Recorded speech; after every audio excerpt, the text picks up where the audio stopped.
Chocolate wafers आपको मिलते हैं मार्केट में, और इसको हमें पीस लेना है, इसके हमें क्रम्स चाहिए, ठीक है। सो इसको हमें डाल देना है इन अ फूड प्रोसेसर। एक पैकेट पूरा मैंने लिया हुआ।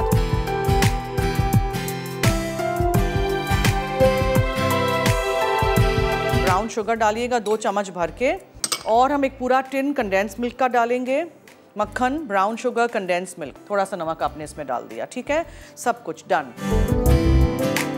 बस मेक श्योर कि जो चीनी है ना, जिसके लम्प्स हो जाते हैं वो ना हो, चीनी पिघल जाए इसमें। और कंडेंस मिल्क को छोड़िएगा नहीं, कंडेंस मिल्क अगर आप छोड़ देंगे तो नीचे ये लग जाएगा पैन में। ये देखें ये पिघल चुका ना। अब इसमें आपने थोड़ा सा क्रीम शामिल करना है, और ये आपका सॉस रेडी। वेनिला एसेंस जाएगा, चुटकी भर नमक, ठीक है। इसमें ऑलरेडी हम नमक डाल चुके हैं, लेकिन फिर बहुत सारा मीठा हो जाएगा ना। सब कुछ आपने मिक्स करना है। चॉकलेट वेफर क्रम्स हुए, सो ये पिघली हुई चॉकलेट,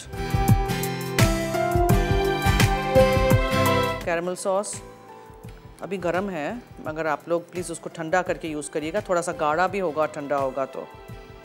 इसको मिक्स करके will just pour this in our dish.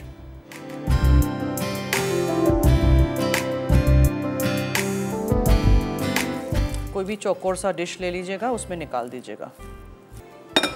इसके ऊपर अखरोट डाल दीजिए और जस्ट लेट दिस सेट। ये जब सेट हो जाएगा तो इसके आप पीसेस काट सकोगे फिर, ठीक है। बस दैट्स इट।